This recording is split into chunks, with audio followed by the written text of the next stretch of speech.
तो hello friend, कैसे आप सभी लोग। आई होप आप अच्छे होंगे, मस्त होंगे और आपकी तैयारी बची चल रही हो। हमने स्टार्ट कर रखा था सेंट्रोमास। आज लगभग इसका एंडिंग पार्ट कर देंगे कंप्लीट और फिर हम वापस स्टार्ट करेंगे रोटेशनल मोशंस। ये क्यों करना पड़ता है? क्योंकि अगर घूर्णन गति हम स्टार्टिंग में पढ़ते तो वहां सेंट्रोमास बाद में समझ में आता, थोड़ी कठिनाई होती, इसलिए हमने सेंट्रोमास इसके बीच में पढ़ाया। बेसिक पढ़ा दिया रोटेशनल मोशंस का, फिर हमने पढ़ाया सेंट्रोमास। अब वापस हम स्टार्ट करेंगे रोटेशनल मोशंस इस लेक्चर के बाद। ठीक है। हाँ, किसी पिंड का जो संपूर्ण द्रव्यमान होता है वो किसी एक पिंड पे होता है, एक पॉइंट पे होता है। वैसे ही किसी पिंड का टोटल जड़त्व आघूर्ण या द्रव्यमान कितना होगा और किस पॉइंट पे कितना होगा वह समझेंगे हम रोटेशनल मोशन के द्वारा। ठीक है, जिसमें हमने सारे मान चेंज किए थे। v का मान ओमेगा में, थीटा का मान s का मान थीटा में, v का मान a का मान अल्फा में, त्वरण का मान कोणीय त्वरण में, कोणीय वेग, रेखीय वेग, इनके सारे हमने रिलेशन पढ़े थे। फिर हमने स्टार्ट किया था द्रव्यमान के अंदर, जिनमें पढ़ा था कि किस वस्तु का कितना द्रव्यमान के अंदर किस पॉइंट पे स्थित होगा। कुछ मान हमने पढ़ लिए थे, कुछ मान अब पढ़ेंगे। ठीक है, तो करते हैं स्टार्ट।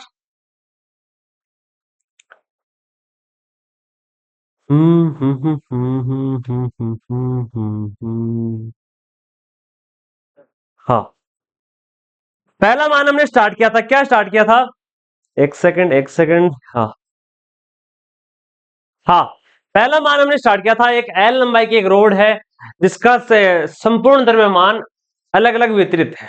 ठीक है, एक जगह नहीं है, अलग अलग वितरित है, उसकी लंबाई के अनुसार वितरित है या डिस्ट्रीब्यूट है। उसका सेंटर ऑफ मास उसकी दूरी के मध्य भाग पे होगा, यानी L/2 दूरी पे होगा। कितनी भी हो सकती है उसकी लंबाई, उसके L/2 भाग पे स्थित होगा।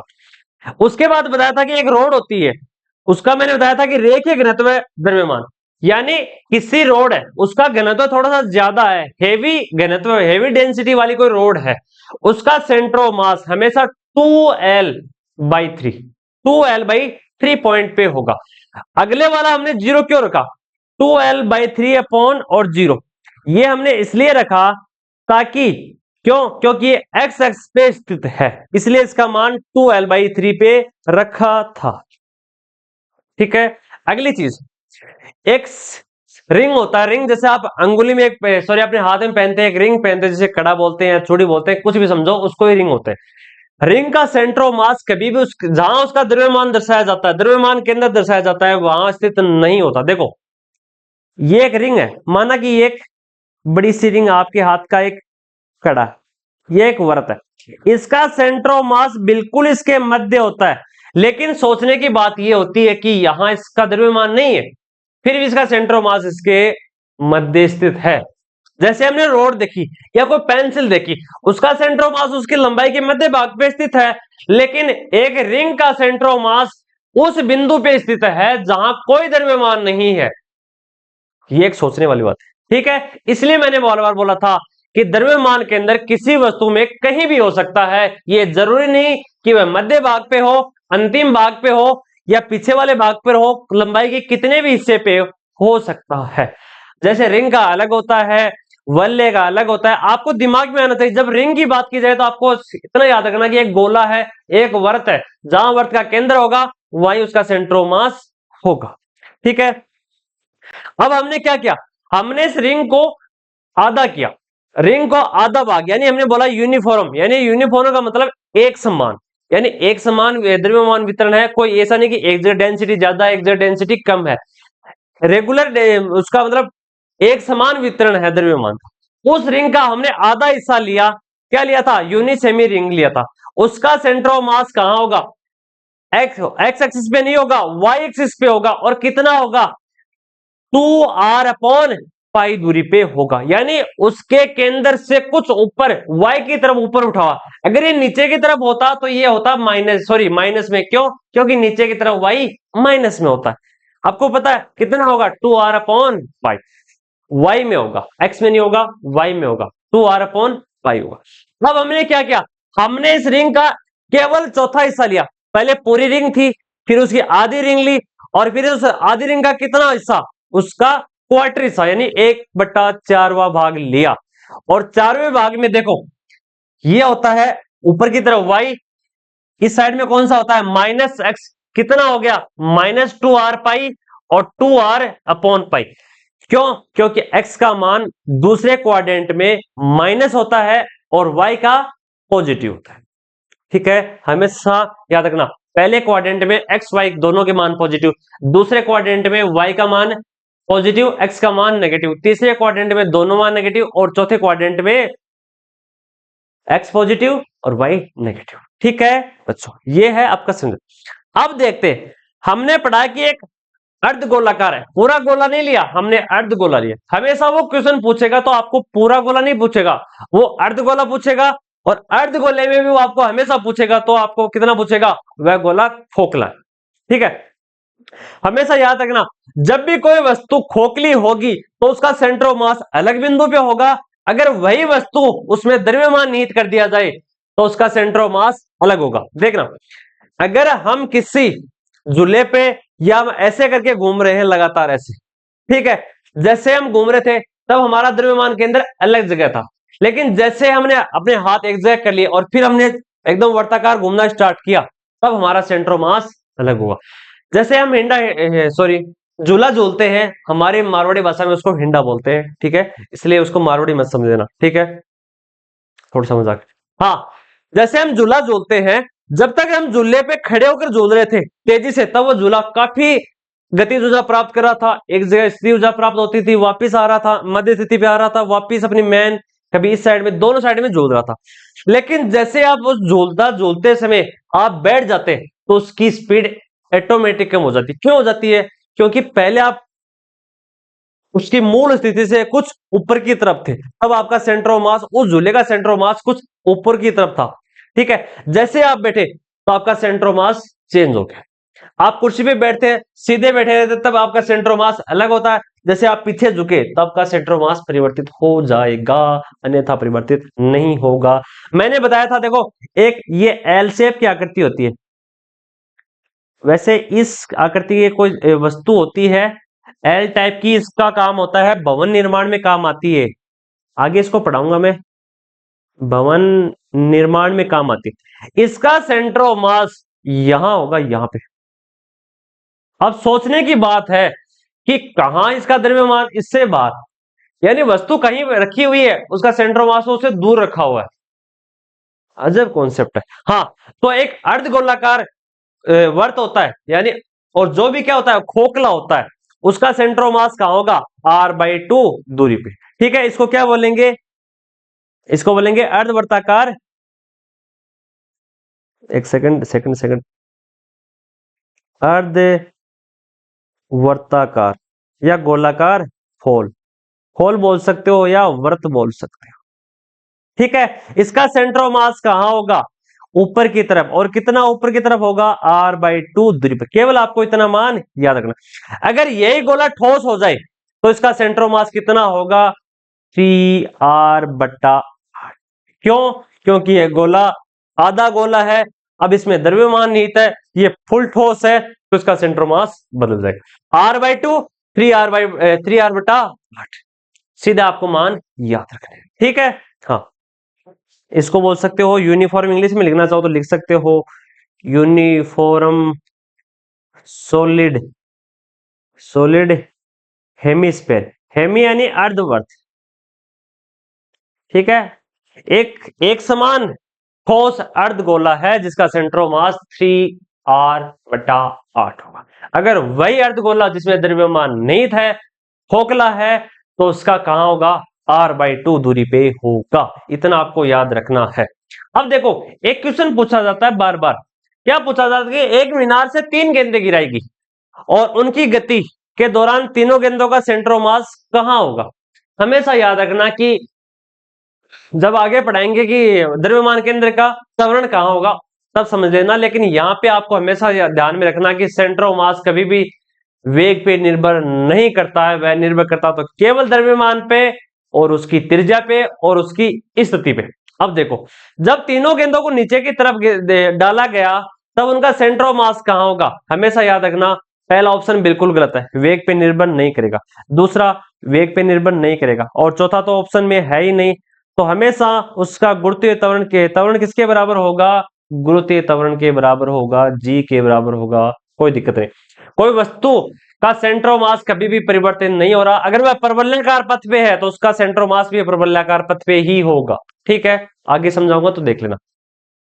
अब एक कॉन्सेप्ट बार बार पूछा जाता है, आपको दो द्रव्यमान दे दिए जाएंगे और बड़ा क्वेश्चन होगा, आपको डायरेक्ट मान निकालना हो तो आपको पूछा जाएगा। देखो एक क्वेश्चन है कि 5 kg है, एक 5 kg का सेंटर है, एक 5 kg का है और एक 15 kg का। कह दिया क्या उनका सेंटर ऑफ मास निकालना है। ठीक है, आपको उनकी मध्य की दूरी कितनी दे दी, 3 मीटर दे दी। तो आपको इसका सीधा मान निकालना हो तो m1 दूरी से सेंटर ऑफ मास, m1 पिंड से कितनी दूर होगा उसका सेंटर ऑफ मास, और फिर m2 दूरी से कितनी दूर होगा उसका सेंटर ऑफ मास। इसमें आपको एक पिंड को 0 0 नहीं मानना, दूसरे को 3 0 नहीं मानना, केवल आपको क्या करना है, सीधा फॉर्मूला लगाना। देखो m2 का मान कितना है, m2 का मान 15, r का मान कितना है 3, और दोनों सेंटरों का मान कितना हो गया 5 + 15, 15 + 5 तो 45/20।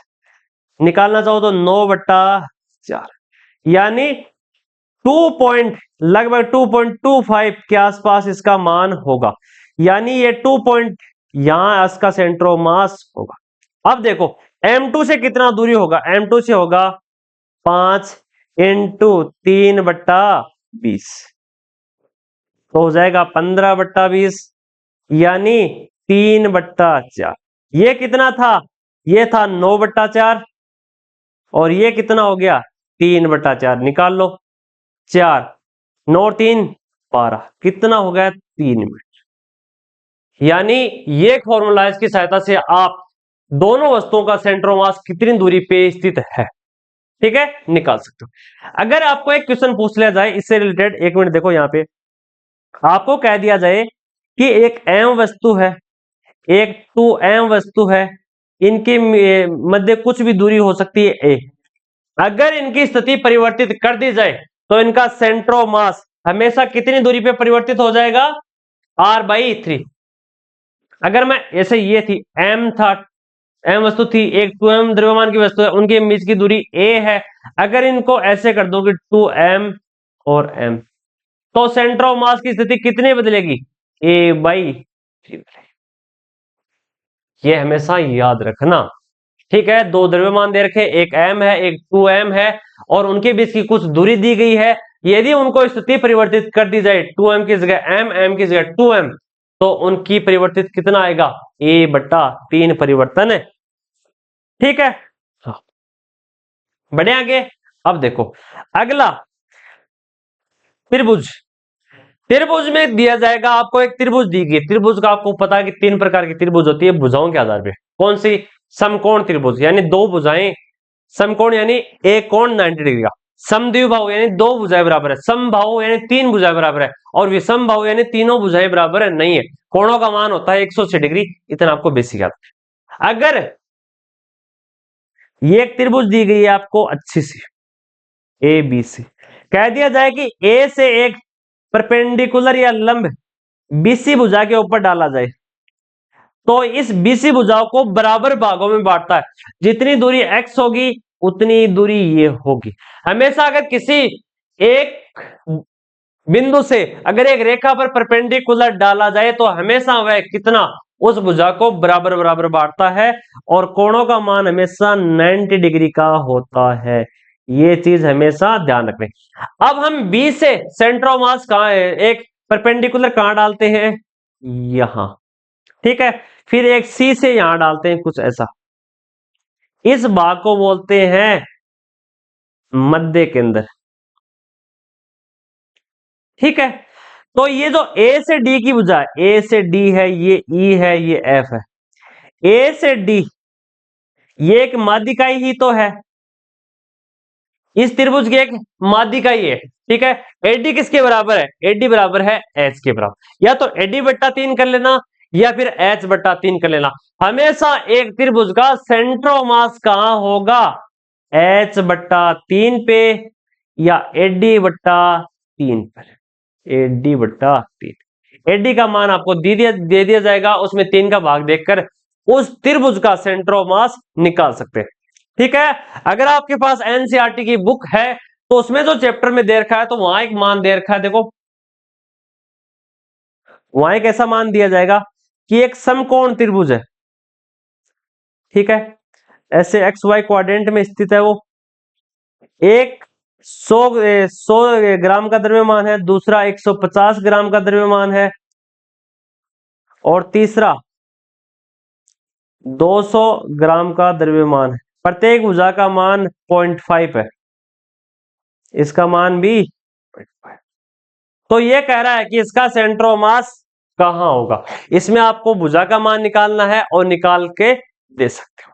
ठीक है, कोशिश करना आपके पास एनसीईआरटी की बुक हो तो। ये क्वेश्चन मैंने करवा दिया गुरुत्वीय त्वरण के बराबर, ये भी करवा दिया था। हाँ, अब एक अर्धवर्ताकार डिस्क यानी वल्ले, हिंदी में बोलना चाहो तो उसको वल्ले बोल सकते हो, प्यार से बोलो तो वल्ले बोल सकते हो। रिंग, ठीक है, रिंग कैसी होती है, जैसे पहले आप सीडी में एक डिस्क डालते थे ऐसी, बिल्कुल ऐसी। ठीक है, बाकी हिस्सा क्या होता था, बाकी हिस्सा ऑक्यूपाइड रहता था, केवल एक बीच में एक क्या होता था, एक जगह खाली होती थी, बाकी सारी जगह भरी हुई होती थी। अगर एक इसका आधा हिस्सा दे दिया जाए, केवल इतना, केवल इतना वल्ले, लेकिन इसमें ये क्या होगा, इसमें ये भरा हुआ होगा। एक अर्धवर्ताकार डिस्क दे दिया जाए जिसका सेंटर ऑफ मास कहां होगा, हमेशा सीधा मान याद रखना है, 4r/3, 4r/3 इसका मान होगा। ठीक है, इतनी चीज आपको याद रखना। आगे बढ़े, एक अर्धवर्ताकार वल्ले, दोनों में क्या है, एक अर्धवर्ताकार डिस्क है और दूसरा अर्धवर्ताकार वल्ले, इसका सेंटर ऑफ मास कहां होगा, इसका 2r/5, एक सेकंड, 2r/5 इसका सेंटर ऑफ मास। ये सारे मान एक लाइन में लिख लेना, आपको हमेशा याद रख लेना, ताकि बार बार आपको रटना नहीं है, आपको निकाल लेने की किस फॉर्मूले से है, आपको सीधा मान याद रखना है। ठीक है, ये सारे मान हो गए। अब देखो, आपको एक समकोण त्रिभुज दे दिया जाए, जैसे मैंने भी बताया कि एक त्रिभुज दे दी गई ऐसे, ठीक है, ये कुछ ऐसी एक त्रिभुज आपको गिवन है, माना इसकी ये भुजा ए लंबाई की है, ये भुजा इसकी बी लंबाई की है।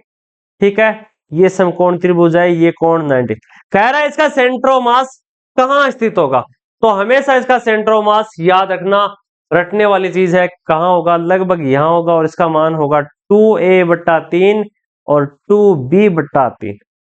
ठीक है, और ये डायग्राम हमेशा 2D में है।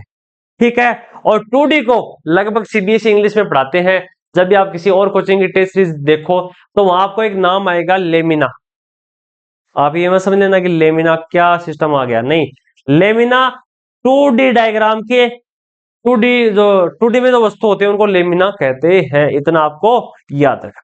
ठीक है, हमेशा एक त्रिभुज दिया जाएगा समकोण त्रिभुज, उसका सेंटर ऑफ मास कहां होगा, 2a/3 और 2b/3 पे होगा। ठीक है, आगे बढ़ते हैं।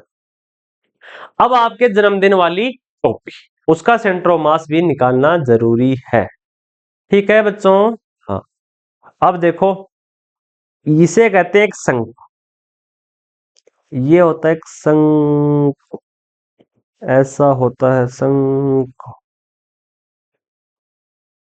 शंकु के ठीक नीचे एक क्या होता है, वृत्त, ये हिस्सा हमेशा कहलाता है इसका वृत्त, इसको बोलते हैं इसकी एल, तिर्यक लंबाई, सॉरी, इसको हमेशा बोलते हैं तिर्यक लंबाई, और तिर्यक लंबाई को दर्शाते हैं किससे, एल से। इसका एक फॉर्मूला होता है तिर्यक लंबाई का, तिर्यक लंबाई क्या कहते हैं, L² बराबर H² प्लस R², ये हमेशा याद रखना।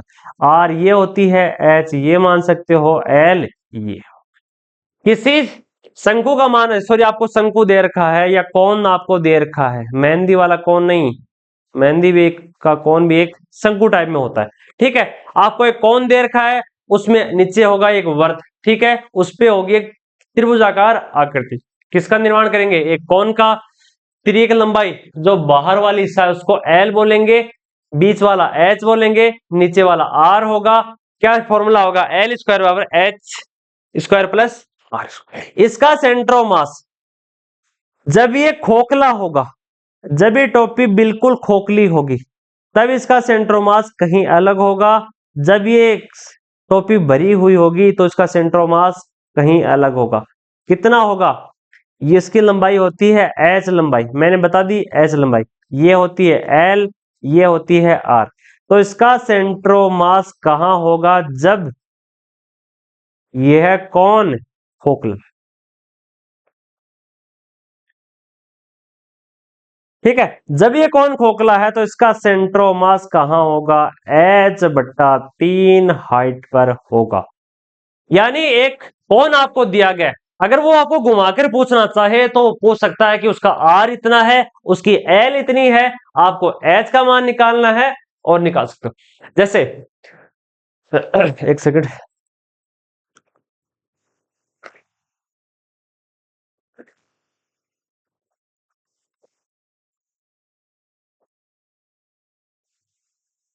हाँ, माना कि एक शंकु दे दिया जिसकी तिर्यक लंबाई उसने 25 सेंटीमीटर दे दी, ठीक है, और उसकी त्रिज्या दे दी 7 सेंटीमीटर एग्जाम्पल के तौर, और वह कह रहा है कि ये कौन खोखला है, और दूसरा पूछेगा कि वह कौन अगर भरा हुआ है, अर्ध कौन है, केवल कौन देगा, अर्ध कौन नहीं होगा, केवल कौन होगा, ठीक है।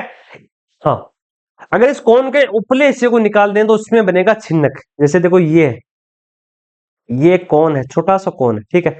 अगर इसका मैं केवल ऊपर वाला इतना हिस्सा निकाल दूं तो इसको बोल देंगे छिन्नक। क्या बोलेंगे?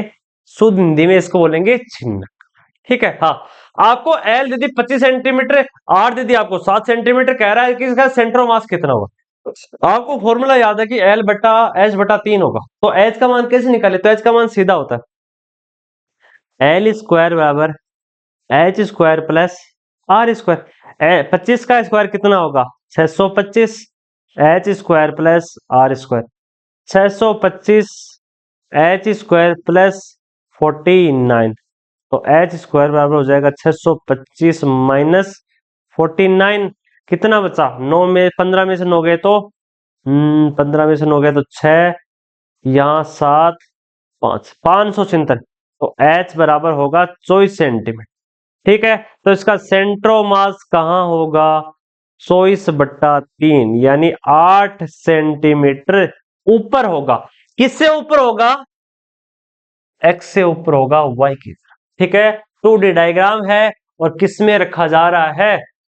एक्स पे रखा जा रहा है, और हमेशा सेंटर ऑफ मास वाई की दिशा में होगा, वाई पॉजिटिव।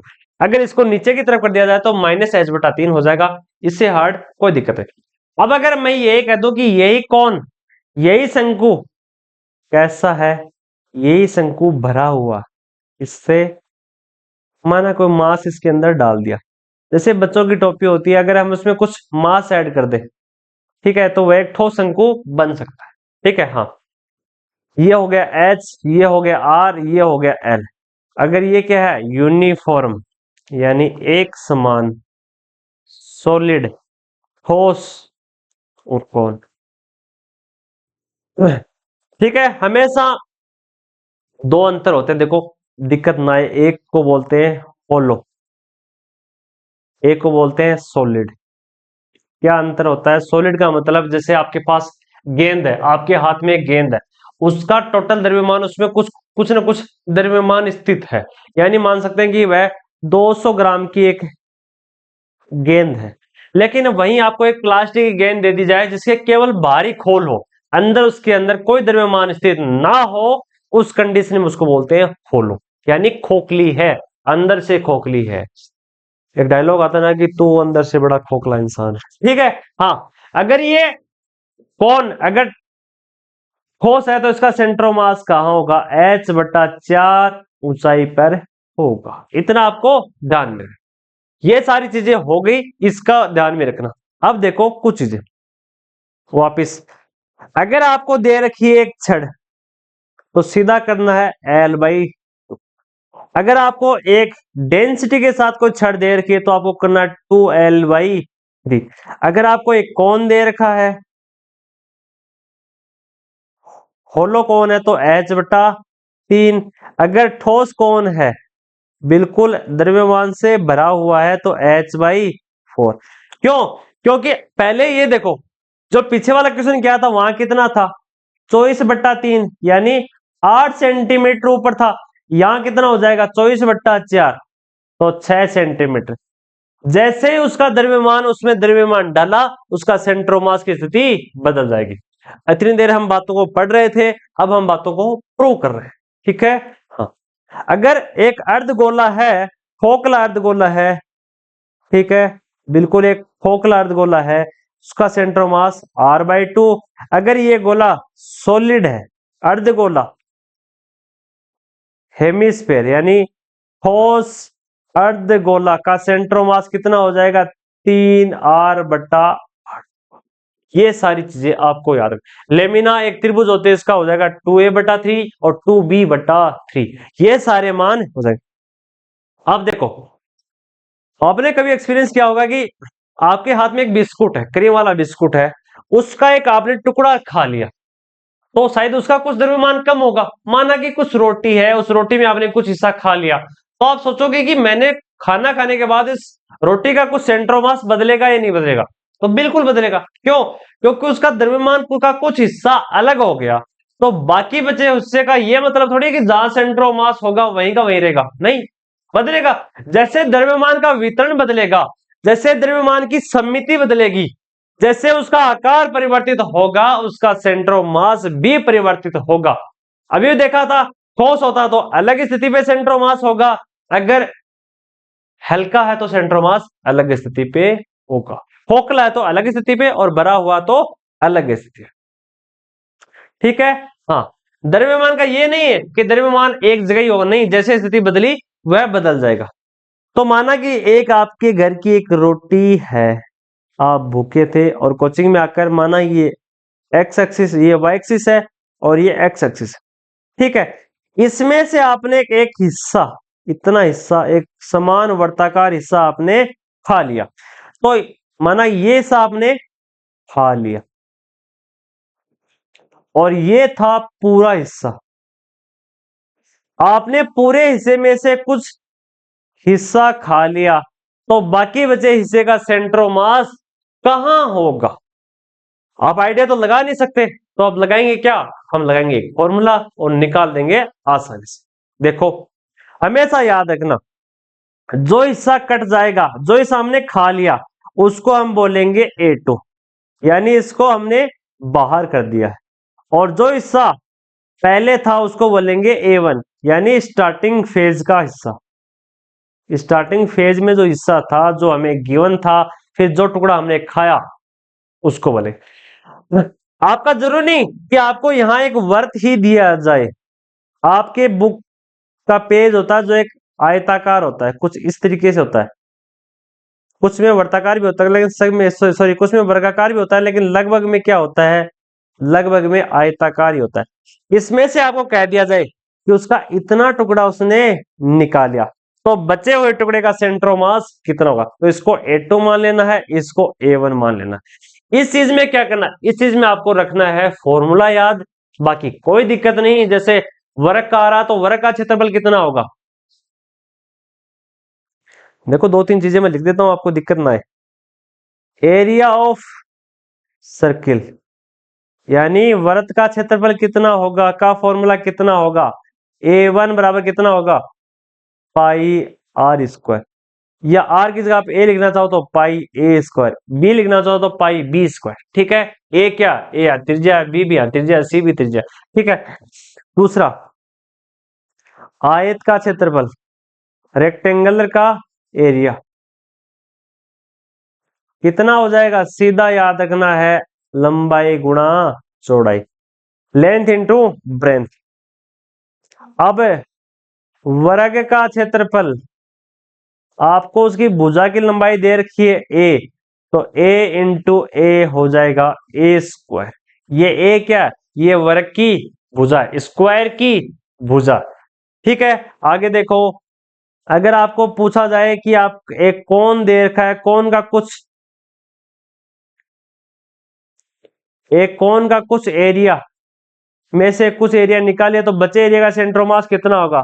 तो इसका क्षेत्रफल होगा 1/3 पाई आर स्क्वायर एच। और एक घनाभ का क्षेत्रफल होता है, घनाभ का, ये सारे फॉर्मूले आपको बेसिक मैथ में याद होने चाहिए। टू लंबाई इंटू चौड़ाई, चौड़ाई इंटू ऊंचाई, इंटू ऊंचाई इंटू लंबाई। ठीक है। 6 नंबर हो जाएगा एक बेलन का, बेलन का एरिया कितना होगा? बेलन का एरिया होता है हमेशा 2 पाई आर एच। 7 नंबर एक गोले का, एक सॉलिड गोले का एरिया 4/3 पाई आर क्यूब। अब ये कह दिया जाए इस गोले को हमने कर दिया अर्ध गोले का एरिया, कितना हो जाएगा? 2/3 पाई आर स्क्वायर। ठीक है, ये सारे मान आपको याद रखने हैं। ठीक है, लिख लेना अगर इसमें क्वेश्चन आए तो, अगर ना आए तो कोई दिक्कत नहीं है, हमें तो पढ़ना ही है। अब निकाल लें कि ये एरिया तो हमें याद हो गया, कोई फॉर्मूला तो होगा उसकी सहायता से इसका सेंटर ऑफ मास निकाला जाए। एक्स कॉम बराबर, यानी एक्स दिशा में सेंटर ऑफ मास कितना होगा? एक सेकंड, 1 सेकंड प्लीज। हाँ, इस दिशा में सेंटर ऑफ मास कितना होगा? तो देखो हो जाएगा A1 x1 minus A2 x2 upon A1 minus. अब ये कह रहा है कि x1 और x2 क्या है? x1 और x2 क्या है? डिस्टेंस यानी दूरी, distance of centre of mass from A1 और A2 के ओरिजिन पॉइंट्स। कोई नहीं समझ में आया तो देखो वापस डायग्राम में आओ। जो दे रखा है, माना कि यहां से यहां तक की दूरी है, कितनी कितनी दूरी है? माना जो बड़े वाला क्षेत्रफल है उसकी त्रिज्या कितनी है? r। छोटे वाले कितनी हो जाएगी? r/2। तो ये है क्या? x1 और ये है, या x2 मान लो, और ये है, ठीक है, x1 x2 ये, यानी उनकी त्रिज्या कितनी है, इतना आपको ध्यान में रखना है, बाकी कोई चीज ध्यान में नहीं रखनी। एक सेकंड। हाँ, अब देखो अगली चीज, अब इसको फॉर्मूले से प्रूव करते हैं। मैंने फॉर्मूले लिखा दिए, देखो कहा जा रहा है कि आपको एक वर्त दे दिया, बिल्कुल उस वर्त की सहायता से समझते हैं, दो फॉर्मूले लेते हैं, दोनों की सहायता समझते हैं।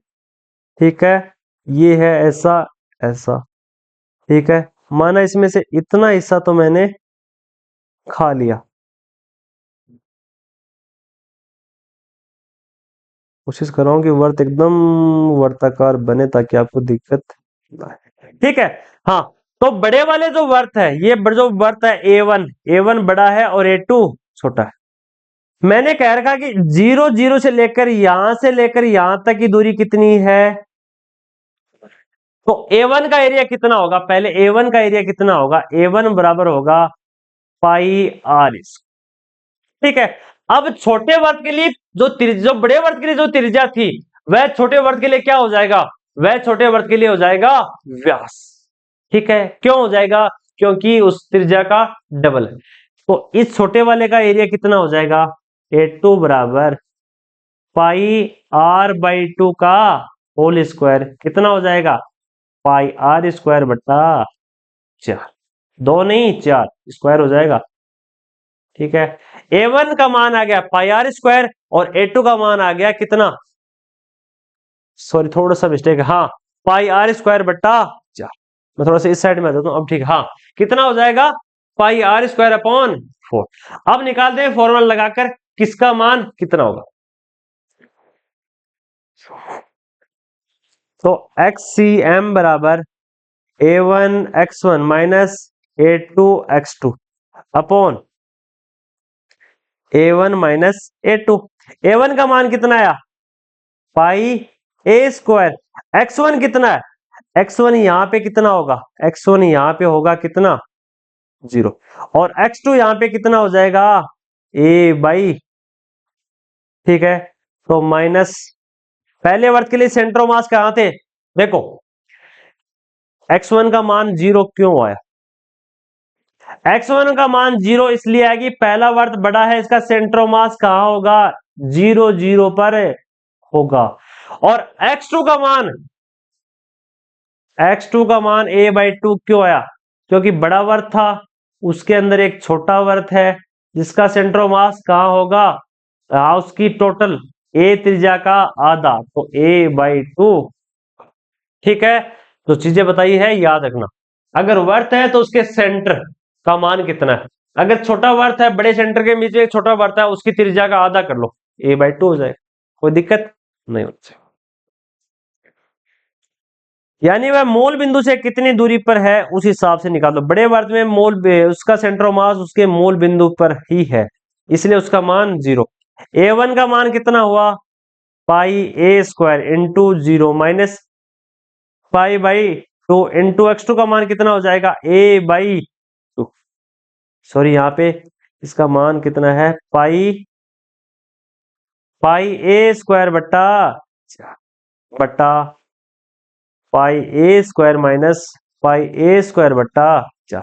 करो इसको सोल्व, ये हो जाएगा बिल्कुल 0, तो हो जाएगा ऊपर पाई a³ बट्टा 8 अपॉन, इसको करेंगे तो ये हो जाएगा 3 pi a square minus pi a square बट्टा, sorry 4 pi a square minus pi a square, तो हो जाएगा 3 पाई a स्क्वायर अपॉन 4। क्या यही होगा, हाँ यही होगा, ठीक है, हाँ हाँ हाँ यही होगा, ठीक है, कोई दिक्कत नहीं। ले जाओ इसको ऊपर, तो हो जाएगा -4 पाई a³ बट्टा 24 पाई a स्क्वायर, पाई से पाई कैंसिल आउट, स्क्वायर से ये स्क्वायर कैंसिल आउट, ये हो जाएगा 6, तो -1 बट्टा 6। क्या समझे, समझे ये भैया जी, हमारे दिमाग में ये समझ में आया कि आपको एक वर्ग दे रखा था, उसकी त्रिज्या a थी, उसमें से एक छोटा वर्ग निकाल दिया, कितने त्रिज्या का, a/2 त्रिज्या, तो उसका सेंटर ऑफ मास पहले तो उस टोटल बड़े वर्ग के, देखो इस छोटे वर्ग के, जो छोटा वर्ग दे रखा है उसका सेंटर ऑफ मास पहले कहा था, बिल्कुल इसके मध्य था, फिर कहां चला गया, ये चला गया -x की तरफ। अगर ये पॉजिटिव x की तरफ होता तो a/6 हो जाता, -a/6 का मतलब है कि -x की तरफ है, इतना आपको ध्यान में रखना, ठीक है। अब बढ़े आगे, हाँ अगर आपको एक क्वेश्चन और लेना है तो और लेकर कर सकते, ठीक है, सेम चीज। इस बार हम थोड़ा सा अलग दिशा में लेकर चलते हैं, हम ले लिया एक वृत्त, सॉरी एक आयत, नहीं एक वर्ग लेते हैं, आयत नहीं लेते। चारों भुजाएं बराबर है ए ए ए ए, ठीक है, इसका मान ए, इसका मान भी ए, ठीक है। हमने ये साइज का कड़ा निकाल दिया, कह दिया कि इतना, इसका द्रव्यमान कितना होगा, इसका द्रव्यमान कितना होगा, जिसमें लाइनिंग है उसका द्रव्यमान कितना होगा, तो पहले इसका निकालो और फिर इसका निकालो। तो A1 का से एरिया कितना होगा, a स्क्वायर, क्यों, क्योंकि लंबाई इंटू लंबाई, सॉरी भुजा इंटू भुजा, भुजा स्क्वायर। अब A2 का मान कितना हो जाएगा, A2 का मान हो जाएगा a/2, तो a/2 इंटू a/2, तो कितना हो जाएगा, a स्क्वायर बट्टा 4।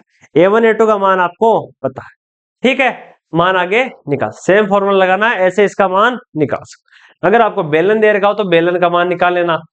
अब देखो इसका सेंटर ऑफ मास कहां होगा, बिल्कुल इसके बीच में होगा, ऐसे जहां इसके दोनों विकिरण इसको काटते हैं वहां इसका सेंटर ऑफ मास होगा, इसको मान लेना ओरिजिन बिंदु पे और दूसरे का मान निकाल कर इसको निकाल, ठीक है। कोशिश करना अगर इससे क्वेश्चन आपको मिले तो उनको सोल्व क्या करो, ठीक है।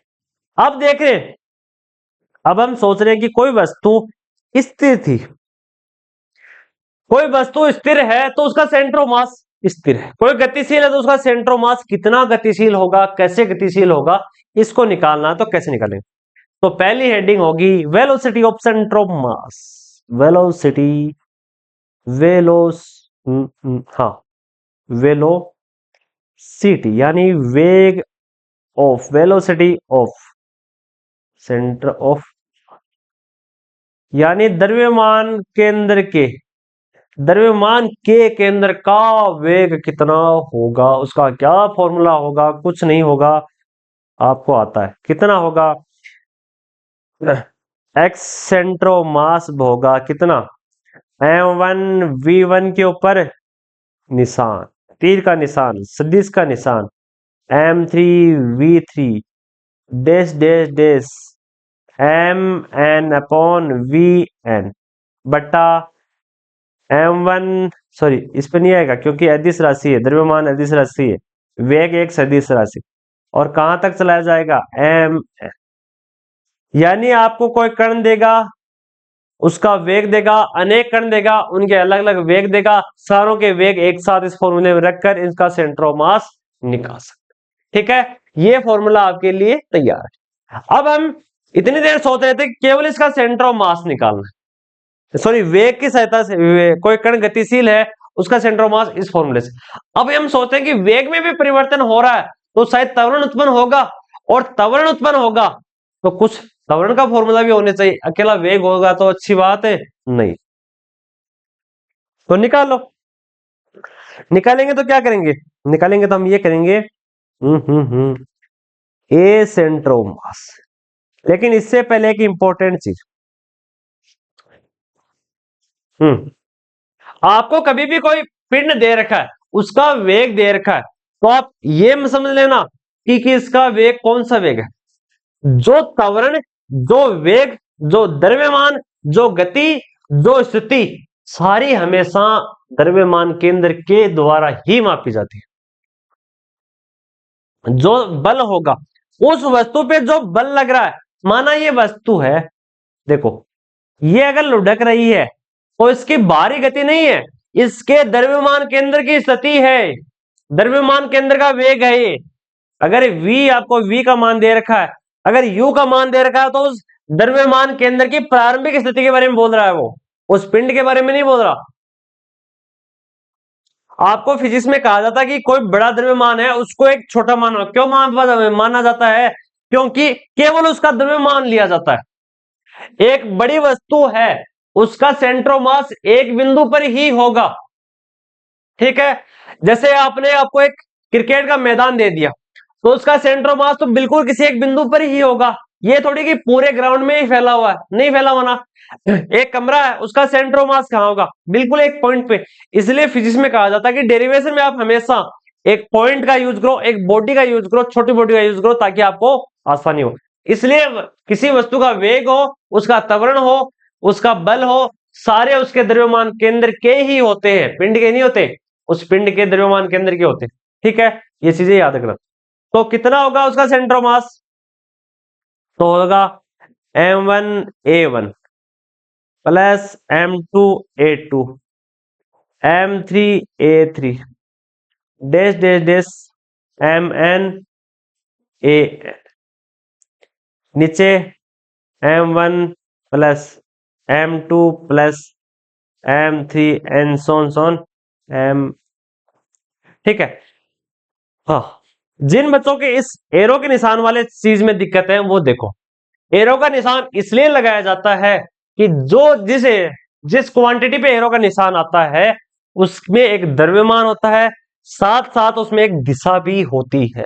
अगर द्रव्यमान और दिशा है, साथ ही साथ वह सदिशों के योग नियम का पालन करती होगी, तभी उस राशि को हम एरो का निशान की सहायता से दर्शाएंगे। जैसे विद्युत भी दिशा दर्शाती है, विद्युत में भी द्रव्यमान होता है, उसमें कुछ क्वांटिटीज होती हैं, लेकिन फिर भी वह अदिश राशि होती है। क्यों? क्योंकि वह सदिशों का योग नियम का पालन नहीं करती। ठीक है, इसलिए त्वरण में दिशा भी होती है और उसमें कुछ क्वांटिटी भी होती है, यानी वह 20 किलोमीटर मीटर पर सेकंड स्क्वायर के वेग से, त्वरण से गतिशील है। ठीक है, तो इसमें वह बता रहा होगा कि उत्तर में जा रहा है, वह बता रहा होगा दक्षिण में जा रहा है, वह पूर्व में जा रहा है, कोई भी दिशा आपको बताई गई होगी। ठीक है, हाँ, अब करेंगे हम कुछ क्वेश्चंस इन दो डायग्रामों। पहला क्वेश्चन नंबर 1 है, उसने कह दिया कि एक बड़ा डब्बा है 10 केजी का, 20 केजी का, 50 केजी का। ठीक है, एक स्प्रिंग बंधी हुई है ऐसे, आपके हार्ट बीट की जैसे एक स्प्रिंग बंधी हुई होती है, ठीक है, और एक बड़ा द्रव्यमान है 5 kg का, ठीक है, एक 10 kg का द्रव्यमान है और दूसरा 5 kg का एक द्रव्यमान है, दोनों के बीच में एक स्प्रिंग लगी हुई होती है।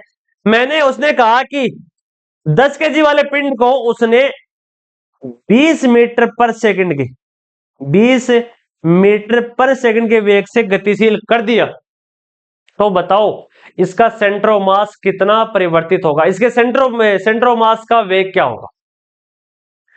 क्वेश्चन का क्या कहा कि दो पिंड है, दोनों एक रस्सी से जुड़े हुए, एक स्प्रिंग से जुड़े, जैसे एक पे बल लगाए तो दूसरे पे बल लगना लाजमी है। हमने कह दिया कि पहले पिंड को हमने वेग दे दिया कितना, 20 मीटर पर सेकंड का, तो दूसरे पिंड भी गतिशील होगा, कुछ पूरा गतिशील ना है लेकिन थोड़ा बहुत गतिशील तो होगा, तो जितना गतिशील होगा तो सेंटर ऑफ मास की स्थिति कितनी बदलेगी, तो सीधा फॉर्मूला लगाना है, कोई दिक्कत नहीं। पहला पिंड में तो गति है, दूसरे पिंड में कोई गति नहीं है। पहले पिंड में कितनी गति है, 20 मीटर पर सेकंड की गति, ठीक है, ये चीज आपको ध्यान में लगा लो फॉर्मूला। VCM बराबर M1V1 प्लस M2V2 बराबर M1 प्लस, तो हो जाएगा 10 इंटू 20 प्लस दूसरा 5 इंटू 0, नीचे 10 प्लस 5, तो हो जाएगा 200/15, तो निकाल सकते हो 5 की सहायता से 40/3 मीटर पर सेकंड, 40/3 मीटर पर सेकंड से इसके सेंटर ऑफ मास की गति हो, ठीक है। अगर यहाँ ये त्वरण दे देता तो त्वरण का मान निकाल दो, तो कुछ भी दे दो उसका मान निकाल सकते, ठीक है, ये सारी चीजें हैं। अब देखो आपको मैंने पढ़ाई थी स्प्रिंग, सॉरी गिरनी, याद है सभी को।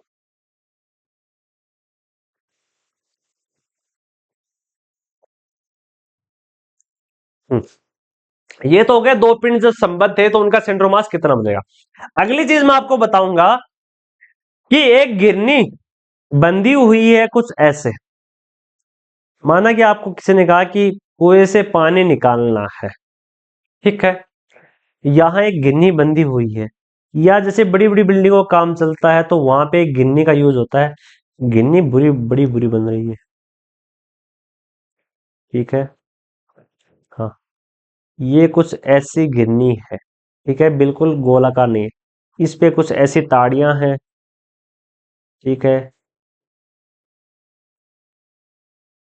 अब यहाँ पे एक आलसी आदमी काम कर रहा है, ठीक है, आलसी आदमी काम कैसे कर रहा है, माना कि आलसी आदमी काम ऐसे कर रहा है कि यहाँ पे उसने 2 kg द्रव्यमान लटका दिया और उस साइड में उसने लटका दिया कितना,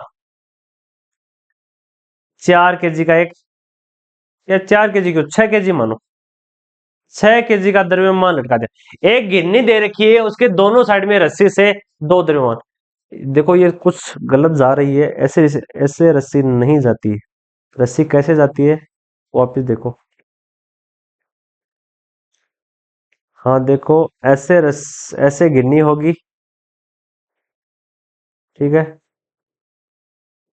रस्सी बिल्कुल ऐसी होगी, थोड़ा सा गलत है लेकिन आपको केवल आपको समझना है, ठीक है, रस्सी है, ये गिरनी है, इतना आपको ध्यान में रखना। अब देखो मैंने बताया था कि हमेशा एक क्रिया लगती है, एक बल लगता है हमेशा एक वस्तु पे, प्रत्येक वस्तु पे एक बल लगता है नीचे की तरफ, कितना लगेगा, इस पे लगेगा mg, m का मान कितना है, m का मान 6, तो 6 इंटू जी, इस पे नीचे की तरफ कितना बल लगेगा, इसकी तरफ लगेगा हमेशा 2g, हाँ 5G 2G 3G 4G, वो वाला जी नहीं है, ये गुरुत्वीय त्वरण है जिसका मान 9.8 या 10 मीटर पर सेकंड स्क्वायर होता है, ठीक है। देखो अब लाजमी है, आपको पता है कि जिस साइड में द्रव्यमान ज्यादा है वस्तु उसी साइड में नीचे जाएगी, और कम द्रव्यमान वाली वस्तु ऐसे घूम के इसकी तरफ फंस जाएगी, ठीक है। तो त्वरण की दिशा कहाँ पे, त्वरण की दिशा तो नीचे की तरफ है, तो एक प्रतिक्रिया सॉरी एक ऊपर की तरफ प्रतिक्रिया बल लगेगा, कौन सा, तनाव बल, लगेगा नहीं लगेगा, लगेगा, इसमें भी नीचे की तरफ है, ये इसको नीचे की तरफ खींचना चाह रहा है लेकिन तनाव बल ऊपर की तरफ। अब हम मान लें कि दूसरी रस्सी का तनाव बल ज्यादा, इस रस्सी के बजाय 2 kg वाला पिंड हल्का है और 6 kg वाला पिंड ज्यादा है। तो परिवर्तन किस में आ रहा है?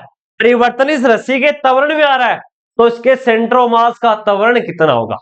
बेसिक क्वेश्चन तो ये है, ठीक है। बाकी आपको आंकड़े दिए गए और किस साइड में उसकी दिशा होगी, पॉजिटिव होगी नेगेटिव होगी, वो भी आपको देखना है। कोई बात नहीं, आपको तो इसका फॉर्मूला है। लेकिन जब आपको अलग अलग तनाव दे रखे हैं तो सीधा आपको एग्जैक्ट आपको टोटल तनाव आपको निकालना है, तो कितना निकालना होगा? T बराबर M1, सॉरी टोटल आपको त्वरण निकालना है, ए नहीं त्वरण निकालना है आपको कि टोटल त्वरण कितना होगा। तो ए बराबर होगा M1 माइनस M2 बटा M1 प्लस M, ठीक है, हाँ, इनटू जी। ये इसका सेंटर ऑफ मास होगा, तो निकाल लो। ए बराबर, ए का मान कितना है? ए का मान आप 6 मान लो और M2 का मान 2, नीचे 8 बट्टा जी। तो कितना हो जाएगा? ए बराबर हो जाएगा 4/8 जी। तो ए बराबर हो जाएगा जी बाई, ठीक है। तो इस पिंड का सेंटर ऑफ मास तो G/2 होगा, मतलब इस केवल त्वरण का मान है, m का मान हमें अलग से, अब इसको मान को रखना है फॉर्मूले में, तो रख लो। तो रखा तब क्या आया? ACM बराबर M1 A1 plus M2 A2 बराबर M1 प्लस, ठीक है। इतना मान आपको दिया गया। M1 का मान कितना है? M1 का मान हमने माना था 6 और A3 का मान, अब देखो ये जो A का मान है इस 6 kg वाले पिंड कहां होगा? नीचे की तरफ होगा। क्यों? क्योंकि इसका द्रव्यमान ज्यादा है, नीचे की तरफ होगा। तो नीचे की तरफ x कौन सा होता है, सॉरी y कौन सा होता है? y नेगेटिव होता है। और दूसरे वाले पिंड के लिए कहां होगा? ऊपर की तरफ, तो कौन सा हो जाएगा? पॉजिटिव, ठीक है। इतना आपको ध्यान रखना है, ठीक है। ऊपर की तरफ y पॉजिटिव होता है और ये कण भी 2 kg वाला कण ऊपर की तरफ जा रहा है, इसलिए इसका त्वरण है पॉजिटिव। 6 kg वाला पिंड नीचे की तरफ जा रहा है और संख्या निर्देशांक में y नेगेटिव होता है, इसलिए इसका त्वरण -G/2 होगा। देखो फॉर्मूला की सहायता से 6 इंटू -G/2 प्लस M2 का मान हमने माना 2 kg और A2 का मान कितना हो जाएगा? G/2, टोटल द्रव्यमान हो गया 8। ये तो होता है, तो -G/3 और प्लस G बट्टा, ठीक है, करो सोल्व। G प्लस 3G/24 निकाला, कितना आया? 2G/24। तो G का मान है G/, कन्फर्म, हाँ। तो ये मान होगा इस साइड में देख लेना, G/12, ठीक है। क्लियर, हाँ या ना? देखो G/3 3G minus G 2G बट्टा, ठीक है, हाँ। तो G/12 इस रस्सी का त्वरण होगा। सेंटर ऑफ मास का त्वरण कितना होगा? G/12 metre upon second square, ठीक है। इतना आपको ध्यान में रखना है। अब देखो, अब कुछ चीजें आती हैं समझने की। अब जो भी पढ़ाया जाएगा वो आपके लिए थोड़ा सा लेवल का होगा, ठीक है। लेवल का क्यों होगा, देखते जाना। अब आपको कहा जाए कि एक वस्तु है, उस वस्तु पे अलग अलग बल लगते हैं, जब बल लगे तो उसके सेंटर ऑफ मास में कितना परिवर्तन है, ये सारी चीजें हमने पढ़ ली। माना कि एक पिंड है, ऐसा ऐसा ऐसा ऐसा ऐसा एक पिंड है, ठीक है। इस पे बहुत सारे बल लग रहे हैं, F1 लग रहा है प्यार से, F2 भी लग रहा है प्यार से, F3 भी लग रहा है प्यार से, F4 भी लग रहा है। कोई दिक्कत नहीं, चारों तरफ से आपको दबाया जा रहा है, फिर भी आप मेहनत करें, ठीक है। एक वस्तु है, उस पर अलग अलग बल लग रहे हैं, ठीक है। इतने सारे बल लगेंगे तो उसकी कहीं ना कहीं उसकी त्वरण की दिशा तो होगी। ये नहीं कि इतने सारे बल लगे और उसका त्वरण 0, कम होता है, हो भी सकता है लेकिन कम होता है। तो ये हो जाएगी इसकी त्वरण की दिशा। इतना आपको, जब बल लगा तो त्वरण उत्पन्न होगा, ये भी आपको पता है। और बल हमेशा संरक्षीय होते हैं, संरक्षीय मतलब बल हमेशा अपने संरक्षण के नियम का पालन करते हैं। क्यों? टोटल बल होगा F बराबर होगा, F नेट बराबर होगा किसके बराबर? F1 plus F2 plus F3 plus F4 and so on अनंत तक। ठीक है, जितने भी बल होते हैं वे संरक्षित होते हैं। तो F नेट का फॉर्मूला क्या निकल के आया? F नेट बराबर होगा M द्रव्यमान, द्रव्यमान तो नेट नहीं होगा, नेट क्या होगा? नेट होगा तब। तो ये इसका भाई साहब एक नया फॉर्मूला निकल के आया है, F नेट यानी कुल बल बराबर होगा किसके? द्रव्यमान इनटू टोटल त्वरण के। ठीक है, राइट। हाँ, आगे बढ़े। अब कहा जाए कि कोई वस्तु है उस पर कोई बाह्य बल नहीं लग रहा, ये तो केवल फॉर्मूला F बराबर एम ए का फॉर्मूला है, या A बराबर F अपॉन एम होता, सॉरी F बराबर एम ए होता है, या A बराबर F अपॉन एम होता है। यदि कहा जाए कि किसी वस्तु पे कोई बल ही नहीं लग रहा तो उसका सेंटर ऑफ मास कहां? समझने की बातें होती है। देखो पहले समझो, कोई वस्तु आपको गिवन है, माना कोई भी वस्तु आपको गिवन है, उस वस्तु पे कोई बल ही नहीं लग रहा। जब बल नहीं लग रहा तो उसका त्वरण, उसमें त्वरण तो होगा नहीं। यह भी हो सकता है कि उसका वेग कांस्टेंट हो। सोचने की बात है। पहली बात, अगर वस्तु गिवन है, माना कि ये कार है, ये कार है, इसके चार पहिए हैं, ठीक है। अगर ये वस्तु, इस पे कोई बल नहीं लग रहा, इसका बल जीरो है, बल का मान जीरो है, तो बल का फॉर्मूला क्या होता है? M A into zero. इसको जीरो मान ले तो क्या हो जाएगा? M A into zero. A बराबर भी जीरो हो सकता। सोचने की बात, किसी वस्तु पे बल नहीं लग रहा तो उसमें त्वरण भी नहीं होगा। परफेक्ट कंडीशन है, हमेशा याद रखना। लेकिन हम मान सकते हैं कि उसका वेग, उसका वेग अगर नियत है, जरूरी नहीं कि उस पर बल ही लगे।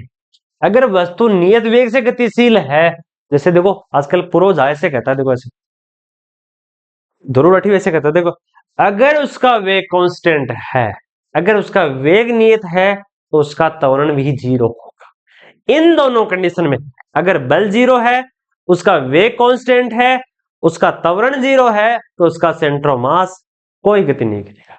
ठीक है बच्चों, कोई गति नहीं करेगा। ठीक है, हाँ, उसका सेंटर ऑफ मास कोई गति नहीं करेगा। लेकिन अगर आपको कह दिया जाए कि एक क्षण भर के लिए उसका प्रारंभिक वेग भी जीरो मान लिया जाए, कि वस्तु का प्रारंभिक वेग जीरो है, वापिस सोचने की बातें करें।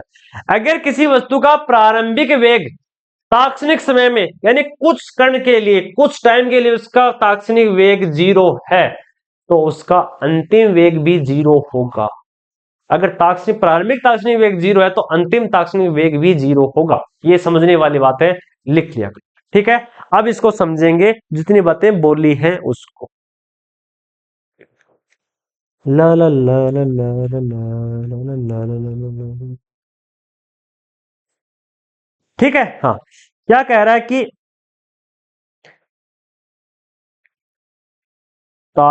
तात्क्षणिक समय के लिए यदि बाह्य बल, outsider force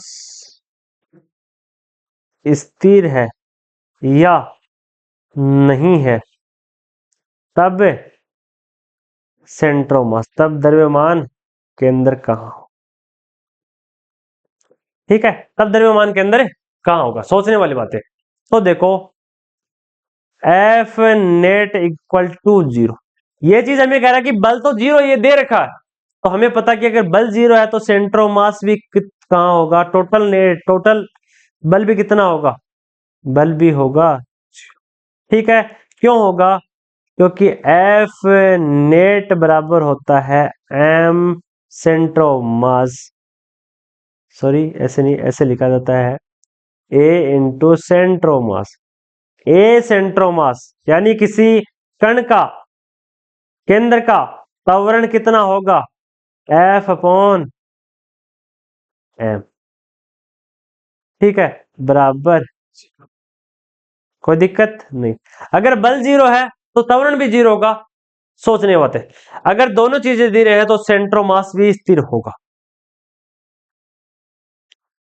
centre of mass is stable, stable, ठीक है, स्टेबल, हाँ शायद ये मीनिंग होती है स्टेबल, यानी स्थिर रहेगा, उसमें कोई परिवर्तन नहीं आए, ठीक है। अगर वस्तु में कोई बल नहीं लग रहा, उसमें त्वरण जीरो है, तो उसका मान हो जाएगा, और उसका सेंट्रो मास हो जाएगा स्थिर। दूसरी चीज, अगर वह कह रहा है, इसका जरूर नहीं, अगर सेंट्रो मास की गति जीरो है तो बाकी कण गति नहीं करेंगे, बाकी कण गति कर सकते हैं, समझाएंगे आपको एग्जांपल के साथ साथ। देखो दूसरी चीज, अगर वह कह रहा है कि उसका प्रारंभिक वेग जीरो है, तो फाइनल वेग भी हो जाएगा हमेशा जीरो। एक सेकंड, एक कॉल अटेंडिंग, उसका अंतिम वेग भी हो जाएगा जीरो, ठीक है। आगे देखो कैसे होगा, एक्स सेंट्रो मास बराबर m1 x1 बराबर m2 x2 upon m1 plus, ठीक है। खैर ये कह रहा है कि सेंट्रो मास का मान कितना है, इसका मान तो जीरो है, तो कर लो, इसके बराबर रख लेना है जीरो, तो हो जाएगा m1 प्लस m2, या एक सेकंड रुको, बराबर x सेंट्रो मास हो जाएगा, बराबर हो जाएगा m1 x1 प्लस m2। ये फॉर्मूला सभी को पता है, कोई दिक्कत नहीं, केवल इस फॉर्मूले को चेंज किया। अब किसी वस्तु का तात्क्षणिक वेग पे, यानी एक क्षण भर के लिए सेंट्रो मास की स्थिति को हम चेकआउट करेंगे। कैसे करेंगे, समाकलन की सहायता से। तो दोनों हिस्सों का समाकलन कर लो, m1 प्लस m2 कोष्टक x सेंट्रो मास बराबर m1 x1 plus m2 x2, ठीक है। इसका जब हम निकालेंगे, क्या निकालेंगे, इसका निकालेंगे हम, तब सॉरी अवकलन करेंगे तो हो जाएगा, द्रव्यमान तो चेंज होगा नहीं, तो क्या हो जाएगा डी एक्स ओ बराबर, ये हो जाएगा m1 D x1 plus m2 D x, ठीक है। मैंने कहा कि किसी पिंड का प्रारंभिक वेग जीरो है, अंतिम वेग भी जीरो होगा, तो टोटल सेंटर ऑफ मास कहां होगा, टोटल सेंटर ऑफ, देखो यहां पे एक चीज लिखना भूल गया मैं, यहां पे वेलोसिटी ऑफ सेंटर ऑफ मास की कांस्टेंट होगी, ये चीज भी इसमें इंक्लूड होती है। अगर वेग स्थिर है, अगर वेग स्थिर है तब भी सेंटर ऑफ मास की कोई गति नहीं होगी। सेंटर ऑफ मास यहां था, कण बिल्कुल आसानी से चल रहा है, कोई उसमें त्वरण नहीं है, तो उसका सेंटर ऑफ मास परिवर्तित नहीं हो, ठीक है, स्थिर ही माना जाएगा। अगर कोई दो बस अगर बराबर चल रही है, दोनों का सेंटर ऑफ मास बिल्कुल बीच में, अगर दोनों की गति परिवर्तित नहीं हो रही, तो सेंटर ऑफ मास की गति भी परिवर्तित नहीं होगी, की स्थिति भी परिवर्तित है नहीं होगी। ये चीजें आपकी समझने की।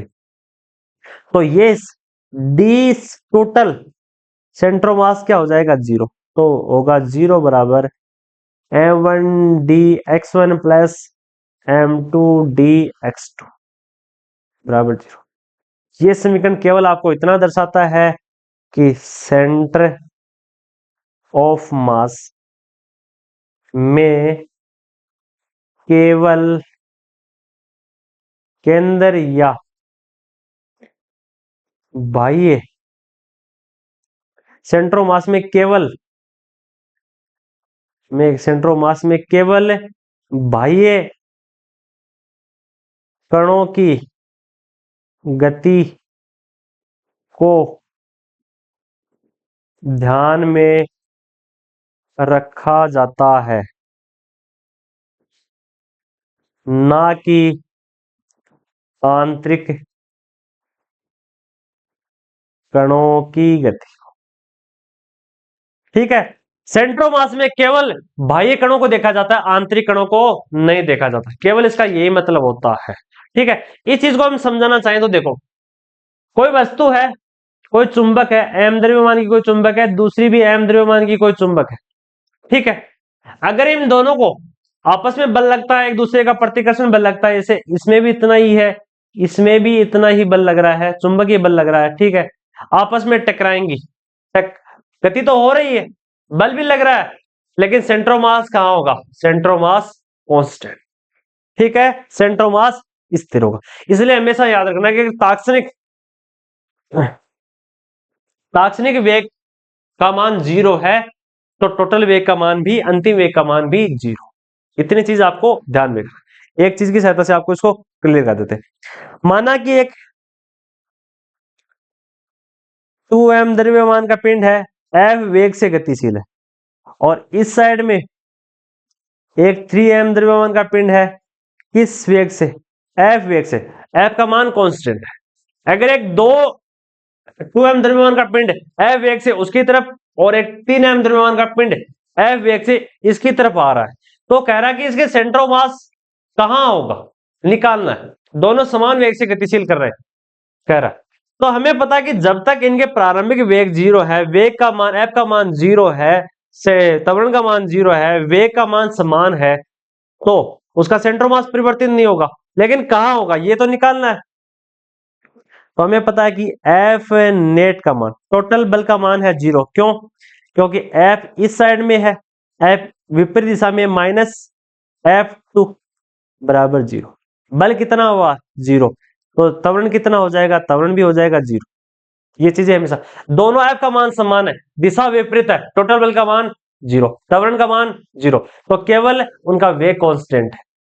ठीक है, इतना आपको ध्यान में रखना। ए नेट का भी मान 0। ठीक है, तो कितना हो जाएगा आप आसानी से निकाल सकते हो। कितना हो जाएगा? हाँ, ये माना कुछ x वेग कुछ x दूरी पे चला, टोटल दूरी थी इनके बीच की d दूरी मान लो इनके बीच की, तो ये पिंड भी कुछ दूरी चला, कितना? d minus x. देखो यहाँ पे m पिंड है, टोटल उनके बीच की दूरी माना कि 10 किलोमीटर है। ठीक है, दोनों समान वेग से चल रहे हैं। अगर ये 2 किलोमीटर चला तो वह भी 10 में से 2 निकाल दो, वह भी 8 किलोमीटर है। वेग वेग तो कांस्टेंट कहा गया आपको, कि सारी चीजें आपको कांस्टेंट, बल 0, त्वरण 0, वेग ही कांस्टेंट है। अगर ये 10 किलोमीटर में से मैं यहां से 2 किलोमीटर जाऊं तो वहां से भी वह भी 2 किलोमीटर दूरी पे आएगा। तो 10 में से आप डी में से आप एक्स को घटा दो तो इसकी दूरी आ जाएगी, दूसरे वाले पिंड की दूरी आ जाएगी। ठीक है, तो कर लो 2m वाला पिंड इंटू एक्स प्लस दूसरा वाला 3m into D minus x बराबर 0। किस फॉर्मूले से? इस फॉर्मूले से। ठीक है, पिंड गति तो कर रहे हैं लेकिन टोटल पूरे पिंड का, संपूर्ण पिंड का सेंटर ऑफ मास 0 होगा। ठीक है, पूरे निकाय का सेंटर ऑफ मास 0 होगा।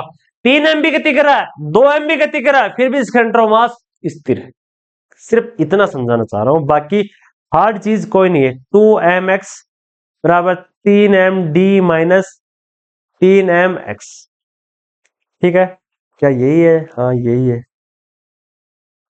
सॉरी सॉरी, ये विपरीत दिशा में आ रहा है इसलिए दिशा भी इसकी विपरीत करनी है। हाँ यहाँ ये मैं भूल गया, इसका मान माइनस में, इसका मान प्लस में, बराबर 0। ए उस दिशा में जा रहा है, बी इस दिशा में आ रहा है, तो 2mx प्लस 3mx बराबर हो जाएगा 3md। तो हो जाएगा 5mx बराबर 3md। m से m कैंसिल आउट, तो d का मान कितना हो जाएगा? d का मान हो जाएगा 5x बट्टा, या x का मान निकालना चाहो तो x का मान हो जाएगा 3d बट्टा। ठीक है, ये आपका सेंटर ऑफ मास हुआ कंप्लीट। आज के लिए इतना ही। कल हम वापस स्टार्ट करेंगे सेंटर ऑफ मास का अगला, सॉरी सेंटर ऑफ मास का नहीं, वापस रोटेशनल मोशंस का। जहां तक हमने स्टार्टिंग किया था वहीं से वापस जाएंगे, वहां से लौटने की स्थिति की वर्ती स्थिति ऊर्जा, वर्ती गतिज ऊर्जा, सारी को वापस पढ़ेंगे। फिर सभी पिंडों के जड़त्व आघूर्ण के अलग अलग फॉर्मूले निकालेंगे। फिर लंबवत अक्षों के प्रमेय, समानांतर अक्षों के प्रमेय सारी वापस पढ़ेंगे। तो ठीक है, जिनको कोई दिक्कत है वो मेरे को कमेंट में बता देना। आज के लिए इतना ही। बाकी अगर कोशिश करना चाहो तो जो चैप्टर मैंने स्टार्टिंग में पढ़ाए थे रोटेशन मोशंस के, उनको वापस याद कर कोशिश करूंगा मैं 2-4 चीजें वापस रिपीट कर दूं ताकि आपको कल दिक्कत ना आए। स्थानांतरीय गति, एक पिंड है 2 kg का, यहां से वहां जा रहा है, उसके आंतरिक कण, माना कि एक गेंद है उसके अंदर पानी है, पानी मत मानो, उसके अंदर एक थैली है, उसके अंदर 5 kg की 2 गेंदे, 5-5, तो उसको यहां से ए से बी तक ले जाओगे तो उनकी स्थिति परिवर्तित नहीं होगी, वहीं के वहीं रहेंगे। यानी किसी ठोस कण के आंतरिक, ठोस पिंड के आंतरिक कणों की स्थिति कभी भी ना बदले, उस गति को कहेंगे हम स्थानांतरीय गति। यानी केवल स्थान परिवर्तित हुआ है, उस वस्तु का शेप चेंज नहीं हुआ, इतना आपको ध्यान में रखना। नेक्स्ट चीज पैराबोले, अगर वह लहरदार आकृति में चलती है तभी उसकी स्थिति परिवर्तित नहीं होगी। बात रोटेशनल मोशंस, रोटेशनल मोशंस में आपको इतना ध्यान में रखना है कि प्रत्येक पिंड के मध्य का एक एक्स होता है कि उस एक्स के अनुदिश ही वह पिंड घूमेगा। चाहे पृथ्वी देख लो, चाहे कोई भी देख लो, हमेशा सौर मंडल के सारे ग्रह सूर्य को अपना एक्स मान के उसके चारों तरफ घूमते हैं। और सारे पिंडों के, सारे प्लेनेट के जो सब प्लेनेट होते हैं, जो उपग्रह होते हैं, वह अपने पिंड को, अपने मुख्य पिंड को, जैसे चंद्रमा पृथ्वी को अपना मुख्य एक्स मानकर घूमता है। हमेशा इसी रोटेशन मोशन के कारण ज्वार भाटा आता है, इसी मोटे के कारण दिन और रात होते हैं, इसी के कारण झूला चलता है, इसी के कारण लट्टू घूमता है, सारी चीजें इन्हीं कारण होती है। ठीक है, ये एग्जाम्पल मैंने कुछ बताए थे। हाँ, जैसे झूला झूल रहा है, ठीक है। लट्टू दो गति करता है, लट्टू वर्तीय गति भी करेगा और लट्टू घूर्णन गति भी करेगा। वर्तीय गति का मतलब होता है कि आपने एक पिंड के एक जगह रस्सी बांधी, उसमें त्रिज्या होगी और वह घूम रहा है। और घूर्णन गति में एक बीच में एक्स होगा। वर्तीय गति में एक्स बाहर भी हो सकता है, ठीक है, लेकिन घूर्णन गति में हमेशा मुख्य एक्स अंदर, ठीक है। इतनी चीजें। हाँ, घूर्णन गति के एक्स के लंबवत जब कोई पिंड, कठोर पिंड घूर्णन गति करता है तो उसको उसका रेखीय वेग 0 होगा। एक चीज, जब कोई पिंड घूर्णन गति करता है तो उसका रेखीय वेग 0 होगा। ये सारी चीजें कंप्लीट कराएंगे हम, ठीक है। आज के लिए इतना ही। आपको अगर अच्छा लगा हो तो हमारे चैनल को जरूर सब्सक्राइब करना, कोई दिक्कत हो तो हमें कमेंट करके बता देना, ठीक है। आई होप आपको सेंट्रोमास अच्छा समझ में आया होगा। आज के लिए इतना ही, बाकी पढ़ाएंगे हम, ठीक है। Tata bye bye, good bye.